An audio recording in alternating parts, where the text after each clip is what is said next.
السلام عليكم ورحمة الله تعالى وبركاته. பதில் சலாம் சொல்லுங்க.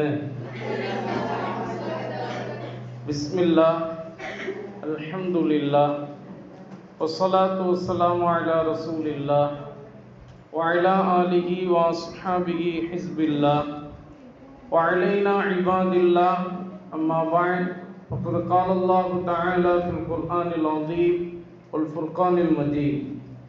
أعوذ بالله من الشيطان الرجيم. بسم الله الرحمن الرحيم. سبحانك لا علم لنا إلا ما علمتنا إنك أنت العليم الحكيم. صدق الله العلي العظيم. وقال رسول الله صلى الله عليه وسلم استوصوا بالنساء خيرا. وصدق رسوله النبي الكريم ونحن على ذلك من الشاهدين. கண்ணியத்திற்கும் பெருமதிப்பிற்கும் உரிய சீர்காழி வடகால் மஹல்லா வாசிகளில் இருக்கக்கூடிய பாசத்திற்குரிய தாய்மார்களே, அன்பிற்குரிய சகோதரிகளே, இப்போ நம்ம எல்லாருமே சேர்ந்து ஒரு 3 முறை ஸலவாத் ஓதிக்கொள்வோம். பிஸ்மில்லாஹிர் ரஹ்மானிர் ரஹீம்.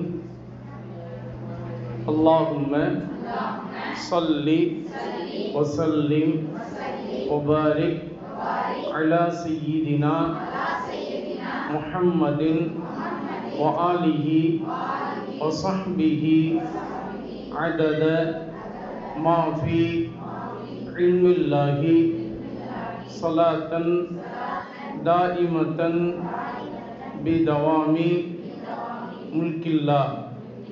اللهم صل على سيدنا محمد وعلى آل سيدنا محمد كما صليت على إبراهيم وعلى آل إبراهيم إنك حميد مجيد.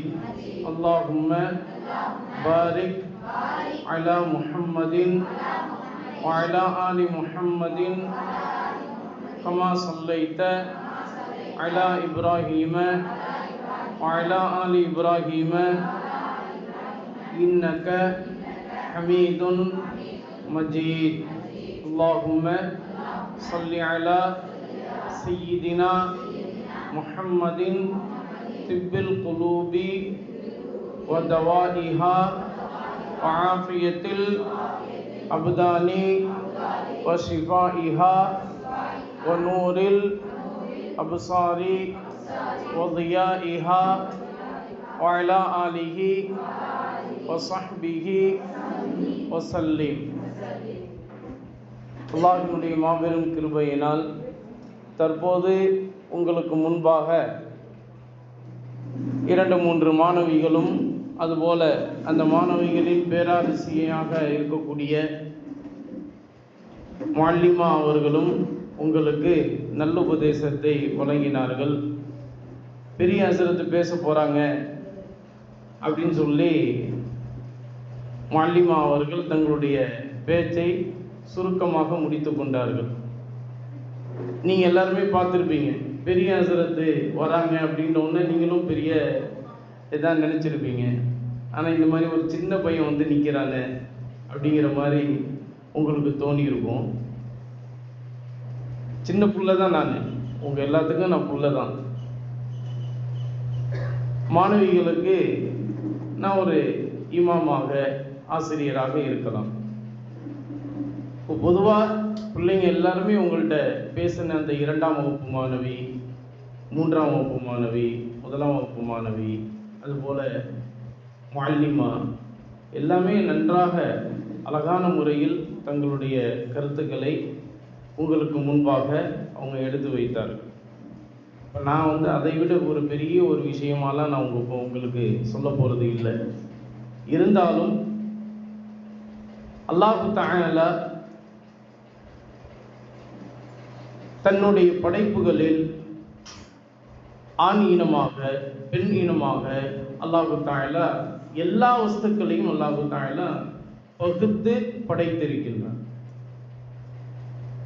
அதுல எந்த இனத்திற்கு அல்லாஹ் எல்லா விதமான பரக்காத்துகளையும், எல்லா விதமான அருட்கொடைகளையும், எல்லா விதமான பாக்கியங்களையும், எல்லா விதமான உயர்வுகளையும் அந்தஸ்துகளையும் தந்திருக்கிறான்? ஆண் இனத்திற்கா பெண் இனத்திற்கா என்று பார்த்தால் குர்ஆன் நமக்கு கூறி காட்டுகிறது. அல்லாஹ்வின் தூதர் ஸல்லல்லாஹு அலைஹி வஸல்லம் அவர்கள் நமக்கு சொல்லித் தருகிறார்கள். இமாம்கள், சட்ட வல்லுநர்கள், மாமேதைகள், அறிவியல் ஆராய்ச்சி, இது அனைத்தின் மூலமாகவும் நமக்கு ஒரு தீர்வாக சொல்லப்படுகிறது. அல்லாஹ் படைத்த இரண்டு இனங்களில், ஆண் இனம் பெண் இனம், இந்த இரண்டு இனங்களில் பெண் இனத்திற்கே அல்லாஹு தஆலா எல்லா விதமான அந்தஸ்துகளையும் உயர்வுகளையும் தந்திருக்கிறார் என்பதாக நமக்கு சொல்லித் தருகிறார். இது ஒன்றும் பெண்களுக்கு முன்பாக, தாய்மார்களுக்கு முன்பாக நாம் பேசுவதால் அதனால் நம்மளை உயர்த்தி பேசுகிறாங்க சிலர் அப்படின்னு நீங்கள் நினைச்சிடாதீங்க. இது ஒரு ஆய்வின் மூலமாகவே சொல்லப்படுகிறது. ஏன் தெரியுமா? ஒவ்வொரு காலகட்டத்திலும் இஸ்லாமிய உலகில் பல மன்னர்கள் வந்தார்கள். அதுல ஒரு மன்னர் ஹஜ்ஜாஜ் இப்னு யூசுப். நல்லா கவனிக்கணும். அதுல ஒரு மன்னர், அந்த மன்னருடைய பேர் என்னங்க? ஹஜ்ஜாஜ் இப்னு யூசுப் என்கின்ற ஒரு மன்னர். எப்படிப்பட்ட மன்னராக அவர் வாழ்ந்தாரு அப்படின்னு பார்த்தா, கொடுங்கோலான மன்னராக வாழ்ந்தவர். கொடுங்கோலான மன்னராக வாழ்ந்தவர். எத்தனையோ நபித்தோழர்களை அவர் ஷஹீதாக்கி இருக்கிறார். எத்தனையோ பெரியவர்களை அநியாயமாக அவர் கொன்று இருக்கிறார். அப்படிப்பட்ட கொடுங்கோலான மன்னர் தான் ஹஜ்ஜாஜ் இப்னு யூசுப். ஆனால் அவர் ஒரு நல்லதை செய்திருக்கிறார். என்ன நல்லது தெரியுமா? நீங்களாம் உங்களுக்கெல்லாம் தெரிஞ்சிருக்கும். நம்முடைய முஅல்லிமா அவர்களுக்கு, நம்முடைய மதரசா பிள்ளைங்களுக்கெல்லாம் தெரிஞ்சிருக்கும். என்ன நல்லதை செய்திருக்கிறார் என்று பார்த்தா, குர்ஆன்லாம் நம்ம பார்க்குறோம்ல, குர்ஆன்ல ஜேர், ஜபர், பேஷு, சுகூனு, மத்து, வக்ஃபு லாசிம், வக்ஃபு குஃபுரான், இது போன்ற அடையாளங்கள். அதுபோல குர்ஆன்ல ஒவ்வொரு ஆயத்தும் முடிந்ததும் ரவுண்டு போடப்பட்டிருக்கும்ல, இந்த ரவுண்டு, இந்த அடையாளங்கள் எல்லாம், இந்த ஓதுவதற்குண்டான அடையாள குறிகள் எல்லாம் அவருடைய மன்னருடைய ஆட்சி காலத்தில் தான் அவருடைய கட்டளையின் கீழ் அதை செய்யப்பட்டது. அதனால இன்னைக்கு நம்முடைய தமிழகத்தில் நம்ம பார்க்கக்கூடிய, அதே மாதிரி உலகளாவிய அளவில் நாம் பார்க்கக்கூடிய குர்ஆனில் எல்லாம் ஜேர் ஜபர் போடப்பட்டு இன்றைக்கு நம்முடைய கையில் தவழுகிறது இல்லையா? ஆனால் ஆரம்ப காலகட்டத்தில் நீங்கள் குர்ஆன் பார்த்தீங்கன்னா, இந்த உம்ரா செய்ய போன தாய்மார்கள், அதுபோல் ஹஜ்ஜுக்கு போன தாய்மார்கள்லாம் அங்கே நீங்கள் பார்த்துருப்பீங்க. மக்காவிலும் மதினாவிலும் குர்ஆன் மியூசியம் அப்படின்ற அந்த இடத்துல நீங்கள் பார்த்துருப்பீங்க. அந்த இடத்துல உள்ள எல்லா மியூசியத்திலையும் நீங்கள் குர்ஆன் எடுத்து பார்த்தீங்கன்னா, அதில் எந்த ஜபர், ஜேரும், பேஷு, சுக்கூனு எதுவுமே போடப்பட்டிருக்காது. அப்படியே தான் அரபி எழுத்து இருக்கும். இன்னும் சொல்ல போனால் அந்த அரபி எழுத்தெல்லாம் நமக்கு பார்த்தா அது புரியவே புரியாது. நம்ம ஓதுற குர்ஆன் வேற, இது வேறையா அப்படிங்கிற மாதிரியே நமக்கு தோணும். உம்ரா செய்யறதுக்காக வேண்டி போன தாய்மார்கள் எல்லாத்துக்குமே, உங்களுக்கு எல்லாத்துக்கும் தெரியும். இப்போ அந்த வகையில் அந்த குர்ஆனை நம்ம விளங்குற மாதிரி ஆக்கி நமக்கு கொடுத்த மாமன்னர் தான் ஹஜ்ஜாஜ் இப்னு யூசுப். கொடுங்கோலான மன்னர் என்று இருந்தாலும் அவர் இந்த நல்லதை செய்திருக்கிறார். ஏன்னா நபிகள் நாயகம் ஸல்லல்லாஹு அலைஹி வஸல்லம் சொன்னாங்களே, இந்த மார்க்கத்தை பலப்படுத்துவதற்கு அல்லாஹ் தஆலா மிகவும் பெரும்பாவம் செய்யக்கூடிய மனிதனை கொண்டு கூட அல்லாஹ் தஆலா இந்த மார்க்கத்தை பலப்படுத்துவான் என்று நபிகள் நாயகம் ஸல்லல்லாஹு அலைஹி வஸல்லம் சொல்லி இருக்கிறார்கள். அந்த வகையில் ஹஜ்ஜாஜ் இப்னு யூசுப் கொடுங்கோலான மன்னர் தான், பெரிய பாவம் செய்த மன்னர் தான். ஆனால் அவரின் மூலமாக இந்த நல்லதை அல்லாஹ் தஆலா இந்த உலக சமுதாயத்திற்கு செய்ய வைத்திருக்கிறார். அவர் மன்னருடைய காலகட்டத்தில் ஒவ்வொரு வருடத்தினுடைய இறுதியிலும், இப்போ நம்மலாம் பட்டமளிப்பு விழா நடத்தி பிள்ளைங்க எல்லாத்துக்கும் பட்டம் கொடுத்து, அதுபோல் ஒவ்வொரு வார அந்த பேச்சில் என்ன பேசப்பட்டது அப்படின்னு குறிப்புகள்லாம் எடுத்து அதுலேருந்து சில கேள்விகள் கேட்டு அந்த கேள்விக்கு பதில் சொன்ன அந்த பிள்ளைங்களுக்கு அந்த பட்டமளிப்பு விழாவில் நம்மளாம் பரிசு கொடுக்குற மாதிரி அவருடைய மன்னருடைய ஆட்சி காலத்தில் ஒவ்வொரு வருடத்தினுடைய இறுதியிலும் அவர் ஒரு போட்டி வைப்பார். அது மாதிரி ஒரு போட்டி வச்சார். என்ன போட்டி வச்சார் அப்படின்னு சொன்னால், இந்த போட்டியில் கலந்து கொள்ளக்கூடியவர்கள் யார் வேண்டுமானாலும் கலந்து கொள்ளலாம். சின்ன வயசு பிள்ளைங்களும் கலந்துக்கலாம், அதே மாதிரி நடுத்தர வயதுடையவர்களும் கலந்து கொள்ளலாம், வாலிப வயதுடையவர்களும் கலந்து கொள்ளலாம், திருமணமானவர்களும் கலந்து கொள்ளலாம், வயதானவர்களும் கலந்து கொள்ளலாம், கிழவர்கள் கிழவிகள் எல்லாருமே கலந்து கொள்ளலாம். யாருக்கும் எந்த ஒரு வயது வித்தியாசமும் இங்கே கிடையாது. இந்த போட்டியில் யார் வேண்டுமானாலும் பதில் சொல்லலாம். ஆனால் சொல்லக்கூடியவர் அந்த பதிலே சரியான பதிலாக இருக்க வேண்டும் அப்படிங்கிறது மட்டும்தான் நிபந்தனை. காலை தொழுகைக்கு பிறகிலிருந்து மாலை மக்ரிபுடைய நேரம் வரைக்கும் அந்த போட்டிக்கான நேரம். இந்த நேரத்தில் யார் வேண்டுமானாலும் பதில் சொல்லலாம் அப்படின்னு சொல்லி அறிவிச்சாரு. நிறைய பேர் வந்துட்டாங்க. எல்லாருமே அந்த போட்டியில் கலந்து கொள்வதற்கு, பதில் சொல்வதற்கு, சின்ன பிள்ளைங்கள்லேருந்து வாலிப வயதுடைய அதே மாதிரி வயது முதிர்ந்த எல்லாருமே வந்து விட்டார்.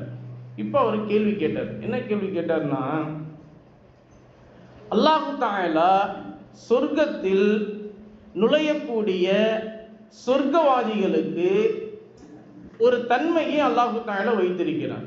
என்ன தன்மை அப்படின்னா, சொர்க்கத்தில் நுழைந்த சொர்க்கவாதிகள் சொர்க்கத்தில் நுழைந்ததுமே சாப்பிடுவார்கள், குடிப்பார்கள், ஆனால் மலம் ஜலம் கழிக்க மாட்டார்கள். நல்லா புரியணும். சொர்க்கத்தில் நுழையக்கூடிய சொர்க்கவாதிகள் சுவனத்தில் நுழைவார்கள், சாப்பிடுவார்கள், குடிப்பார்கள், ஆனால் மலம் ஜலம் கழிக்க மாட்டார்கள். இது சொர்க்கத்தில் நுழைந்த சுவனவாதிகளுக்கு அல்லாஹ் கொடுக்கக்கூடிய மிகப்பெரிய ஒரு அந்தஸ்துள்ள தன்மை. இதே தன்மையில இப்ப நம்ம உலகத்தில் வாழக்கூடிய நம்மிடத்தில் ஒரு இடத்தில் உண்டு. அந்த இடம் எது என்று கேட்டார். நல்லா கவனிக்கணும். கேள்வி என்னங்க? சொர்க்கத்தில் நுழையக்கூடிய சொர்க்கவாதிகள் சுவனத்தில் நுழைந்ததுமே சாப்பிடுவார்கள், குடிப்பார்கள், மலம் ஜலம் கழிக்க மாட்டார்கள். இதே தன்மையில் இந்த உலகத்தில் ஒரு இடம் உண்டு. அதில் சாப்பிடப்படும், குடிக்கப்படும், ஆனால் மலம் ஜலம் கழிக்கப்படாது. அப்படிப்பட்ட இடம் எது என்று கேட்டார். ஒவ்வொருத்தரும் தங்களுக்கு தெரிந்தது போல ஒவ்வொரு விதமான பதிலை சொன்னார்கள். போட்டியுடைய நேரமும் முடிய போகுது. கடைசி மக்ரிபுடைய நேரம் வரப்போகுது. அப்ப இங்கிருந்தும் 12 வயது சிறுவர் ஒருத்தர் வந்தார். அரசவையில் ஹஜ்ஜாஜ் இப்னு யூசுப் மன்னருக்கு முன்னிலையில் யாருமே அவ்வளவு தைரியமா சிம்மாசனத்தில் ஏறி நின்று துணிச்சல பேசவே முடியாது. அப்படிப்பட்ட இடத்துல சிம்மாசனத்தில் ஏறி ஹஜ்ஜாஜ் இப்னு யூசுப் சிம்மாசனத்தில் உட்கார்ந்து இருக்கிறாரு. அந்த இடத்துல நின்ற அந்த 12 வயது சிறுவர் சொல்றாரு, சலாம் சொல்லிட்டு, மன்னர் அவர்களே, உங்களுடைய கேள்விக்கு சரியான பதிலை நான் சொல்கிறேன் என்று சொன்னார். சொன்னதுமே சிம்மாசனத்தில் உட்கார்ந்திருந்த அந்த மன்னர் எழுந்திருச்சிட்டார். எழுந்திருச்சு சிம்மாசனத்தில் அந்த பையனை தூக்கி உட்கார வச்சிட்டார்.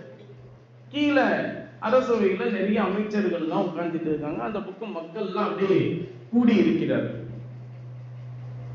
அப்ப அந்த சிறுவர் சொன்னாரு, ஹஜ்ஜாஜ் இப்னு யூசுப் மன்னர் அவர்களே, சுவனத்தில் நுழையக்கூடிய சொர்க்கவாதிகள் சொர்க்கத்தில் நுழைந்ததுமே சாப்பிடுவார்கள், குடிப்பார்கள், மலம் ஜலம் கழிக்க மாட்டார்கள். இது சொர்க்கவாதிகளுடைய தன்மை. இதே தன்மை உலகத்தில் வாழக்கூடிய ஒரு இடத்தில் உண்டு அப்படின்னு சொன்னீங்களே, அதுதான் தாயின் கருவறை.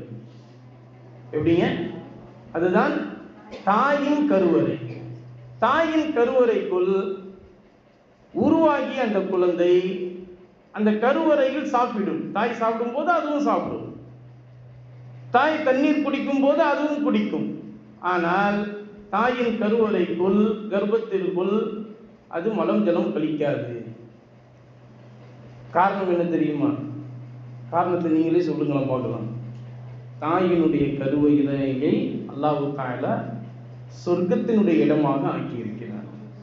எப்படிங்க? தாயினுடைய கருவறை அல்லாஹ் தஆலா சொர்க்கத்தினுடைய இடமாக ஆக்கியிருக்கிறார். அதனால தான் நபிகள் நாயகம் ஸல்லல்லாஹு அவர்கள் சொன்னாங்க, பிள்ளைகளுக்கெல்லாம் சொர்க்கம் உனக்கு வேண்டுமா, தாயினுடைய காலடியின் கீழ் நீ பார் அப்படின்னு சொன்னாங்க. அதனால நம்ம போய் அம்மாவுடைய காலை பிடிச்சி இழுத்து காலு கீழே இருக்குது அப்படின்லாம் பார்த்துடக்கூடாது. அப்படின்னா என்ன அர்த்தம்னா, தாயின் காலடியை முத்தமிட வேண்டும். எப்படிங்க? தாயினுடைய காலடியை முத்தமிட வேண்டும். அப்ப இந்த இடத்துல அந்த சிறுவர் இந்த வார்த்தையை சொன்னதுமே இந்த பிள்ளையை அப்படியே வாரி அணைத்து நெற்றியில் முத்தமிட்டு, இவ்வளவு நாளா நீ எங்கப்பா இருந்த, உனக்கு எப்படி இந்த ஞானம் வந்தது, உனக்கு எப்படி இந்த அறிவு வந்தது, இந்த தெளிவு வந்தது அப்படின்னு சொல்லும்போது, அப்போ அந்த பிள்ளை சொன்னாரு, எங்க அம்மா எனக்கு சொல்லியிருக்காங்க. எங்க அம்மா எனக்கு சொல்லியிருக்காங்க என்னன்னா, எனக்கு அவங்க தாய்ப்பால் ஊட்டுகிற போது ஸலவாத்து சொல்லி தாய்ப்பால் ஊட்டுவார்கள்.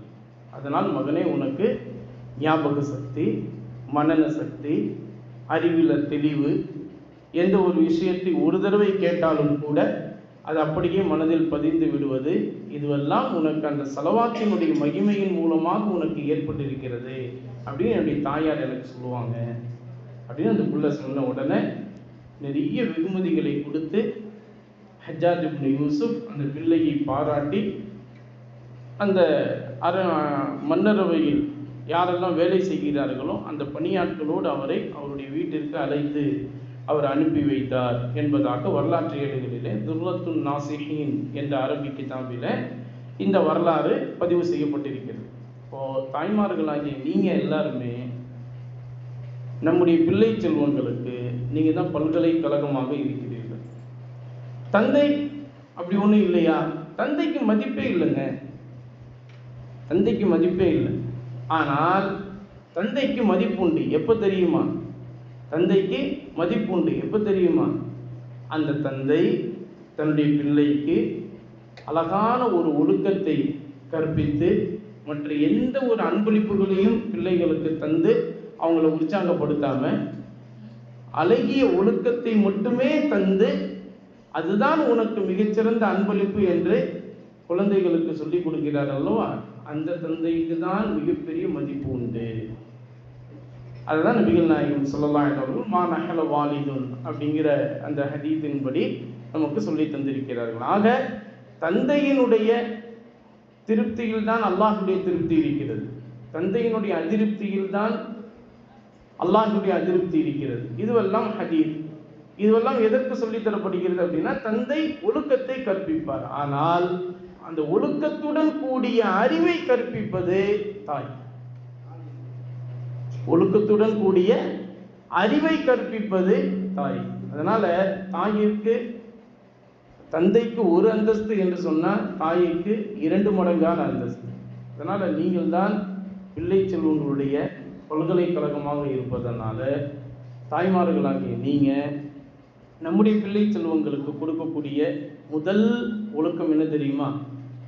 ஒவ்வொரு பள்ளியிலும் நடக்கக்கூடிய மக்தப் மதரசாவில் நம்முடைய சிறுவர்களான அதே மாதிரி சிறுமிகளான பிள்ளைகளை அந்த மக்தப் மதரசாவுடைய விஷயத்தில் கவனம் எடுத்து அந்த நேரத்தை நீங்கள் கவனத்தில் கொண்டு, 5 மணிக்கு மதரசா ஆரம்பமா, 4:50க்கு என் பிள்ளை பள்ளிக்கு போய் நின்றுணும். அதுபோல் 6 மணிக்கு மதரசா முடியுதா, அதற்கு பிறகு என் பிள்ளை என் வீட்டுக்கு வந்துடணும் அப்படிங்கிற அந்த விஷயத்தில் கண்டிப்போடு நடந்து, மக்தப் மதரசாவிலும் அதுபோல் நிஸ்வான் மதரசா, இது பெரிய பிள்ளைகளுக்கு உண்டான, பெரிய பெண் பிள்ளைகளுக்கு உண்டான மதரசா.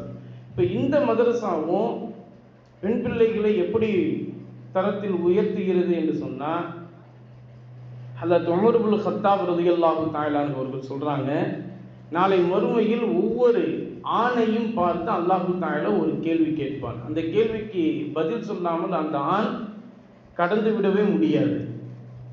அது என்ன கேள்வி என்று சொன்னால், உன்னுடைய மனைவியை நீ எப்படி தேர்ந்தெடுத்தாய், உன்னுடைய வாழ்க்கை துணைவியை நீ எப்படி தேர்ந்தெடுத்தாய் அப்படின்னு அல்லாஹ் தஆலா கேட்பான். அப்போ என்னுடைய வாழ்க்கை துணைவியாக இருக்கக்கூடிய ஒரு பெண்ணை நான் எப்படி தேர்ந்தெடுக்க வேண்டும்? நபிகள் நாயகம் ஸல்லல்லாஹு அலைஹி வஸல்லம் சொன்னாங்க, ஃபதுஃபத் பிதாத்தித்தீன், மார்க்க அறிவு பெற்ற பெண்ணை கொண்டு நீ வெற்றி அடை என்று நபிகள் நாயகம் ஸல்லல்லாஹு அலைஹி வஸல்லம் சொல்லி இருக்கிறார்கள் அல்லவா? அந்த வகையில் நான் என்னுடைய வாழ்க்கை துணையை நான் தேர்ந்தெடுத்து கொண்டேன் என்று சொன்னால்தான் சொர்க்கம் உண்டு. இது சொன்ன ஹதீஸ் யாருங்க? அந்த உமர் இப்னு கத்தாப் ரலியல்லாஹு தஆலா. அந்த வகையில் நம்முடைய பெரிய பெண் பிள்ளைகளை நிஸ்வான் மதரசாவிலும், சிறிய சிறுமிகளை அதுமாதிரி சிறுவர்களை மக்தம் மதரசாவிலும் இந்த விஷயத்தில் நீங்கள் இந்த காலகட்டத்தில் மிகவும் கவனம் எடுத்துக்கொள்ள வேண்டும். ஒரு காலம் இருந்துச்சு, எல்லாமே மதரசாவுக்கு அனுப்புனாங்க, அதே மாதிரி மதரசாவுடைய படிப்பும் வேணும் அப்படின்னு நினைச்சாங்க. ஆனால் இப்போ உள்ள காலகட்டத்தில் எல்லாருமே என்ன நினைக்கிறது அப்படின்னா, முதல்ல நீ படித்து வந்தால் போதும் உலக கல்வி, அதுக்கப்புறம் மார்க்கத்திலலாம் வயசு ஒரு 60 வயசு 50 வயசு அப்படி வரும்போது அப்போ நீ படித்தா போதும்பா, அப்போ நீ பள்ளிவாசலுக்கு போனால் போதும்பா, அப்படியே சொல்லிக் கொடுக்கக்கூடியவர்களாக ஆகிவிடுகிறோம். அப்படி இல்லாமல் இந்த விஷயத்தை கவனத்தில் எடுத்துக்கொண்டு நாமும் அது போன்ற ஒரு மதரசாவுடைய விஷயத்தில் கவனத்தை செலுத்தக்கூடிய நல்ல தாய்மார்களாக அல்லாஹ் தஆலா நம் அனைவரையும் ஆக்கி அருள் புரிவானாக. நாம் எந்த ஒரு விஷயத்தை கேட்டும் அதன்படி வாழ்நாள் முழுவதும் அமல் செய்யக்கூடிய தௌஃபீக்கை அல்லாஹ் நம் அனைவருக்கும் தந்தல் புரிவானாக. அதுபோல் நாளை மறுமையில் அல்லாஹுடைய சன்னிதானத்தில் நம் அனைவரையும் சாலிஹான பெண்களுடைய கூட்டத்தில் அல்லாஹ் தஆலா ஒன்று சேர்த்து அருள் புரிவானாக. அஸ்ஸலாமு அலைக்கும் வரஹ்மத்துல்லாஹி தஆலா வபரகாத்துஹு.